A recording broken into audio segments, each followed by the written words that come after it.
कुछ पौधे ऐसे होते हैं जो आपके गार्डन को साल भर अट्रैक्टिव बना कर रखते हैं। उसमें से ये एक गोम्फ्रेना का प्लांट है। इसके गुलेब मखमली यानी मखमल जैसे फूल बहुत ज़्यादा अट्रैक्शन देते हैं। इसे गणेश फूल, मॉन फ्लावर, ग्लोब एमेरैंथ जैसे नामों से भी जाना जाता है। और जैसे हम लोग अपने दुपट्टों में पॉम पॉम लेस लगाते हैं ना, वैसे ही पॉम पॉम जैसे इसके फ्लावर्स हैं।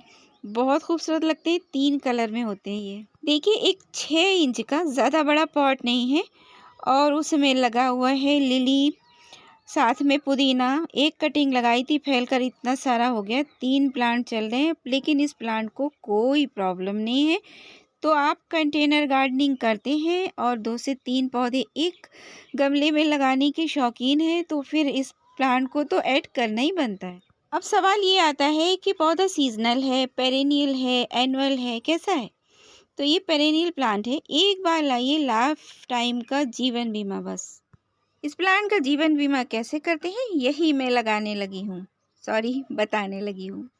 मैंने तो एक बार मैं नर्सरी गई थी और 2 से 3 साल पहले की बात होगी। मेरी मम मेरे साथ थी। मम्मी ने कहा कि ये प्लांट कितना प्यारा लग रहा है, पर्पल कलर के फूल, इसमें वाइट भी होते हैं और इसमें पिंक भी होते हैं। और जो मेरे पास है ये मैजेंटा कलर। तो 3 कलर, मैंने 2 कलर लाने की बहुत कोशिश की नर्सरी से, लेकिन मुझे वो कलर आज तक नहीं मिले।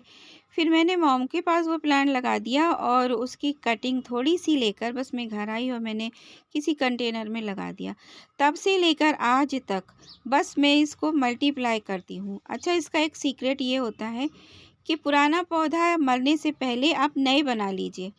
इसी तरीके से कंटिन्यू रखिए और फिर देखिए कि आपका गार्डन कभी इन प्यारे फूलों से खाली नहीं होने वाला। 1-2 दिन खिले और फिर फूल मुरझा जाए, ऐसा पौधा नहीं है ये।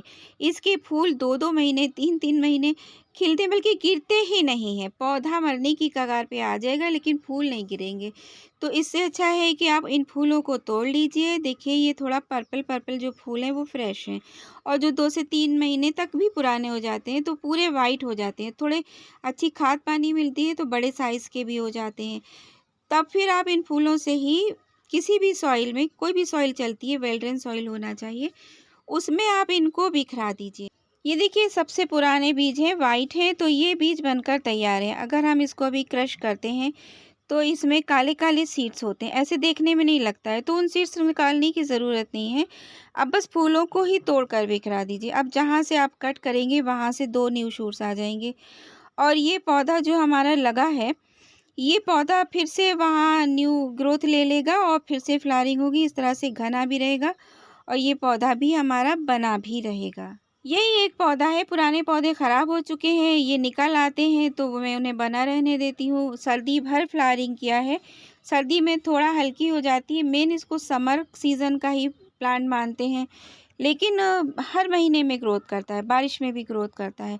वजह ये होती है कि अगर आप इसकी कटिंग या बीज से नए पौधे तैयार कर लेते हैं, तो अगर पुराना पौधा कोई भी सीज़न में मर गया है, ख़त्म हो गया है, तब तक नया पौधा उसकी जगह पर आ जाता है और फिर से आप सीड्स और कटिंग लेकर उससे नए-नए पौधे बनाते रहिए, तो कंटिन्यूटी चालू रहती है। अब इसमें देखिए, एक ब्लैक सीड दिख रहा है ना, मैंने जैसे इसके साइड से आप दबाकर देखिए तो कुछ थिक सा दिखाई देता है और उसको तोड़ेंगे सफ़ेद फूल को तो उसके अंदर इस तरह के काले बीज होते हैं। पर ज़रूरी नहीं है कि इन बीज को आप निकाल कर ही ग्रो कीजिए, ऐसे ही फूल बिखरा दीजिए। हल्का सा मिट्टी से कवर कर दीजिए, ज़्यादा नहीं, बहुत गहराई नहीं, क्योंकि महीन बहुत बीज होते हैं तो सड़ गल जाएंगे। और हल्का सा मिट्टी से कवर कीजिए या कोकोपीट से कवर कर दीजिए और फिर उसके ऊपर वाटरिंग कर दीजिए। जब तक सीड्स का जर्मिनेशन नहीं होता है, कहीं सेमी शेड में रख दीजिए और अगर ऐसा मौसम अच्छा सा है तो फिर यहीं पेड़ों के आसपास रखा रहने दीजिए। कुछ दिन में ग्रोथ होगी, उनको भी थोड़ा दिन सेमी शेड में रखिए और फिर उसके बाद फुल सनलाइट में लेकर आइए, क्योंकि ये फुल सनलाइट इसको चाहिए ही चाहिए, पूरी धूप का पौधा है ये। लेकिन बालकनी पर भी चल जाएगा, फूल अगर खिल चुके हों तो उसको कुछ दिन के लिए बालकनी पर रखिए। 1 से 2 घंटे मॉर्निंग की धूप आ जाए, बस इतना बहुत है। और वाटरिंग ज़रूर, पानी दे दीजिए, मिट्टी थोड़ी सी भी सूखे तो दे दीजिए, क्योंकि पानी ठीक ठाक चाहिए है, ना बहुत कम ना बहुत ज़्यादा। अच्छा, मैंने कुछ कटिंग भी निकाल ली है, मैंने उसकी प्रूनिंग भी हो गई इस बहाने और कटिंग्स भी निकल आई। अब वहाँ तो न्यू शूट्स हो जाएँगे, वो मेरा प्यारा प्लांट फिर से रेडी हो जाएगा। और इन कटिंग्स को ये नॉट की तरफ से लीव्स हटाते हुए और इस नॉट को मिट्टी के अंदर दबा दीजिए और थोड़ी-सी वाटरिंग कर दीजिए। 2 से 3 कटिंग ले लीजिए और फिर कोई एक ग्रो होगी, अगर नहीं भी होगी तो सीड्स तो हमने डाल ही दिए, वो ग्रो होंगे। और नहीं तो प्लांट तो अभी बरकरार है ही, वो भी फ्लावरिंग करेगा। इस तरह से बहुत से प्लांट्स इस गुमफरेना के रेडी हो जाएंगे और प्यारे-प्यारे अपने अच्छे से कलर्स के साथ गार्डन को डेकोरेटिव बनाकर रखेंगे। पेस्ट वगैरह मैंने देखी तो नहीं है, लेकिन जो आप और सब पौधों को फंगीसाइड वगैरह डालते हो, वो डाल दिया करिए कभी-कभी।